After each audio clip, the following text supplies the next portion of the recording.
And this is Ken Kraetzer for CBSIservices. I get a chance to chat today with Ryan Craver, who has a new role. He has a bunch of hats that he likes to wear, and actually works extensively in the clothing industry.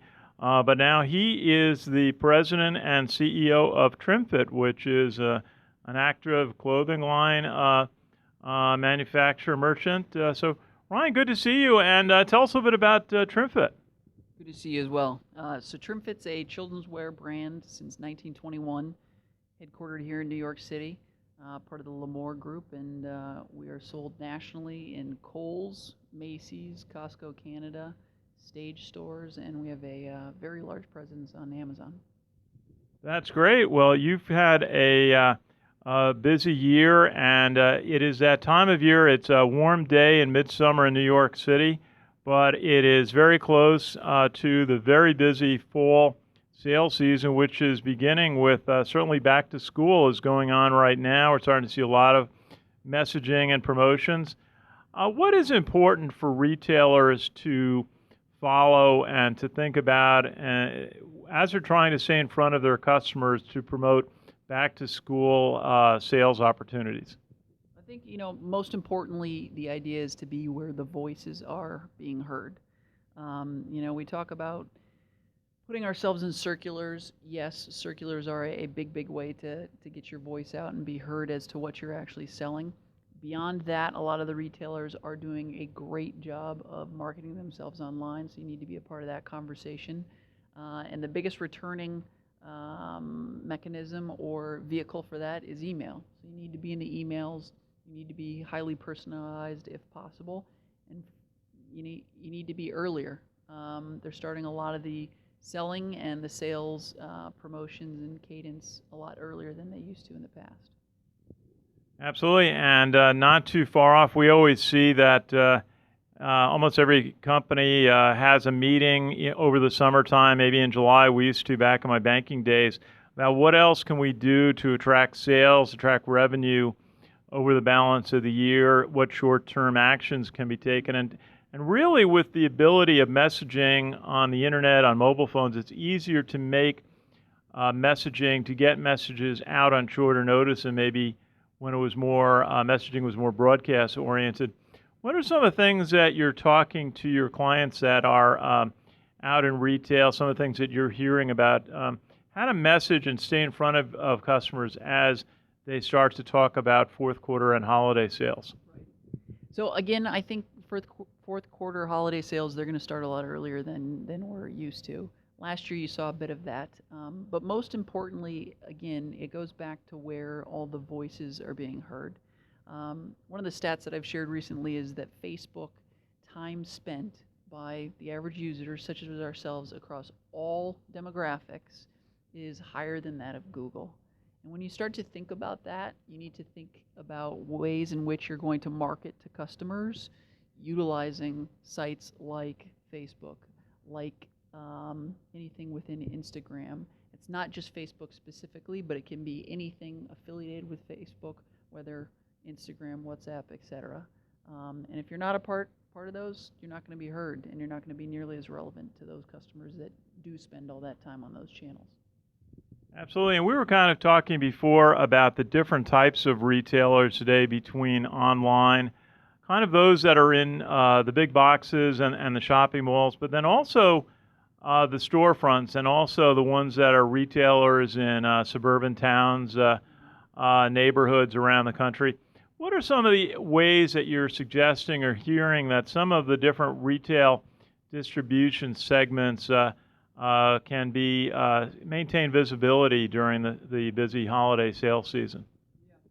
So it's incredibly complex in terms of the different types of businesses, different types of storefronts, as you mentioned, that have migrated over to online in greater fashion. I mean, everyone's very familiar with the Best Buys of the world that saw the consumer electronics quickly move to those like Amazon. We saw the circuit cities fall off the map. And my point to retailers is if you know that so many people are going to sites like Amazon to start to look for product, if you're a brand, if you're not a part of things like Amazon, you're not going to be heard. A stat that I recently shared is 40% of apparel searches start on Amazon.com.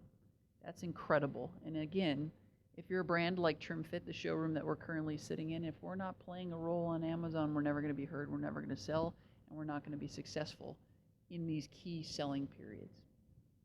And you've got a terrific newsletter that you send out bright and early every Monday morning, the Tech Infused Retail, and you can sign up by contacting Ryan on his Twitter account, Ryan M. Craver, and receive a very informative retail newsletter every Monday morning. And you mentioned about the growth of Amazon and pointed out that it is now worth almost $300 billion as an organization. How is Amazon continuing to grow? I mean, I always still think of them as a great bookstore, and I download to my Kindle all the time on my smartphone books, but they've got so many other product lines that they have been successful with. And as you say, they're becoming very successful in all sorts of types of digital equipment. Yeah.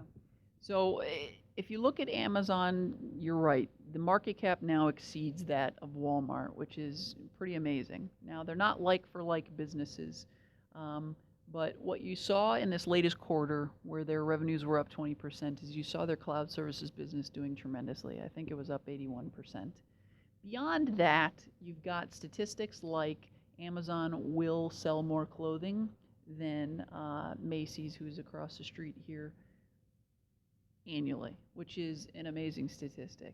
And they continue to grow. They continue to build two things. First, the value proposition in the Amazon Prime. They not only give you the free 2-day shipping, which is sometimes ground shipping, but they also give you all the content, music, the Kindle sharing, the Amazon video, as well as make it the most frictionless shopping experience possible. That's the first thing. The second thing that they do is they want to make sure that you know that you can get everything. Anything and everything is on that site, and it's done, again, in a frictionless way that makes you feel fine in just pressing buy. That's why you see so many Prime members as households within the United States, and that's why you also see their sales rising so dramatically. And one of the areas, obviously, CBSI has been in the payment business, working with the credit card issuers for now over 25 years on different programs. One of the big innovations this fall will be the beginning of the requirement that retailers accept chip cards and have the equipment in place on October 1st to accept them, because otherwise the responsibility for fraudulent charges shifts to the retailer rather than the issuing bank. A lot of scrambles going on in that side of the business. Do you see that being something the retailers can handle? And I know a lot of other things happening in the payment space. Yeah. I do see the retailers making up ground. Yes, they are scrambling. I think that you're also seeing the card issuers scrambling quite a bit. You probably have seen through your own personal wallet that a lot of stuff is getting swapped out at this current point in time. I think it's necessary. I also think that it's not the end-all, be-all, meaning that we will still continue to see confidentiality breaches in some way, shape, or form, whether through privacy or whether through financial breaches. I think what's interesting, though, that comes with this change with the chip and PIN is you're going to also see some other technologies being built into the point-of-sale equipment that's being rolled out. Things like mobile wallet, NFC, more Apple Pay, more Google Wallet, more PayPal. And that's what's so exciting to me, because the payment space is so thrilling right now. You've got PayPal splitting off by itself. You've got Apple Pay launching in the UK. You have Stripe going through another $5 billion valuation. So it's very, very exciting times for the payment space. And I think inevitably what it's going to lead to is hopefully a more secure way in which we can transact money, and probably do it in a lot less friction, which is ideal for us as consumers. Okay. One of the issues some of the larger retailers have had, the storefront traditional retailers, is trying to encourage customers to make their purchase there in the store, and to rather than going to the alternate of looking for a like item online from an online retailer, possibly at a lower price. What are some of the methods that you've seen some of the retailers do to try to encourage customers to make that purchase when they see the item that they really want? So first and foremost, I think everyone needs to sit back and realize they're never going to stop a consumer pulling out their phone. We have the most researched, well thought out, most informed consumer we've ever seen with a computer in their pocket. So realize the showrooming will never stop. With that said, there are things that retailers are starting to do to try and intrigue the customer while they are in store. Kohl's specifically came out last week and said that in September, as part of their app, they will have the ability for a customer, as they open the app in store, to flip the switch to say they're in store, or for the app to acknowledge that they're in the store. And that changes the way and the dynamic in which that app is being experienced with the customer. They can see exclusive content. They can understand more about the product that they've got right there in front of them. And I think some customers are going to enjoy that. Beyond that, there are ways in which we can try and figure out a way to keep the customer not necessarily captive, but most intrigued and interested in that product, as well as feel as if they are earning a very valuable purchase. Jet.com very specifically has launched, and they, on the right-hand side of the product, actually call out the Amazon price, who's their top competitor, right there. I would not be surprised to see some other retailers that are traditionally brick and mortar do something similar, where they're providing price transparency. Price matching is a big thing that guys like Nordstrom use. Okay, and one of the elements I know you've been a proponent of are beacons, which and other methods to try to message customers when they actually are in the shopping mall or they're in a store, and offering them opportunities right then and there. Where do you see the use of beacons, which I know is one of the technology delivery items on that, as far as helping to make offers to and communicate to customers when they're actually on premise? It's interesting you bring up beacons, because we just had the Qualcomm guys here and we were talking a bit about where beacons are going. I think the last time we spoke, I said that it's great to see Facebook and Twitter jump on the bandwagon. That's a great catalyst. I think we haven't evolved yet from the marketing promotion side. We need to do more personalized offers that have some intelligence built into them other than just location. So me shooting you a coupon saying, great to see that you're here at this store, and just giving you a coupon is not a smart coupon.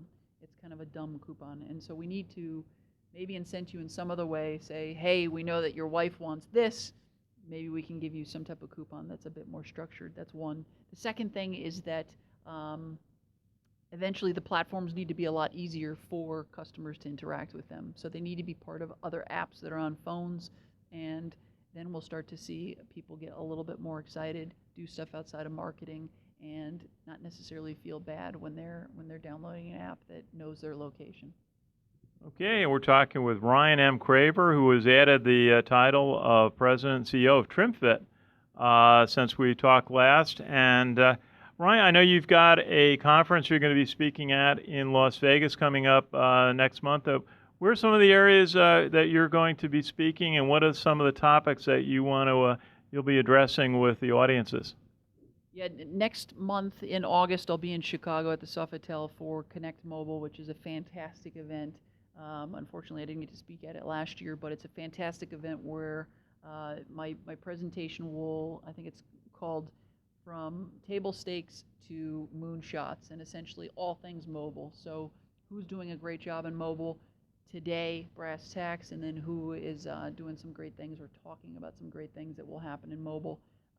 If you like mobile, it's a great place to be, whether you're in QSR, fast casual, or retail. And then the big conference in mid-March in Vegas for all the apparel and the fashion folks for brands like TrimFit is in mid-August, and it's in Vegas at Mandalay and the Las Vegas Convention Center. Very good. Ryan M. Craver, who is the author of a weekly newsletter, Tech Infused Retail, comes out every Monday. To receive that, just reach Ryan on his Twitter address, at Ryan M. Craver. And great to see you, and congratulations on on TrimFit, got to ask you now, where can people find all the clothing items from TrimFit? So we are, again, sold exclusively in Kohl's in certain parts of our brand. We're also sold in Macy's, Stage Stores, Costco Canada, and Amazon.com. Very good. Ryan M. Craver, great to see you, and we'll look forward to keeping track of your presentations and everything retail over the busy fourth quarter and really the whole fall sales season. Awesome. Thanks for your time. I enjoy it. Thank you, Ryan M. Craver. Ken Kraetzer for CBSI Services in New York City.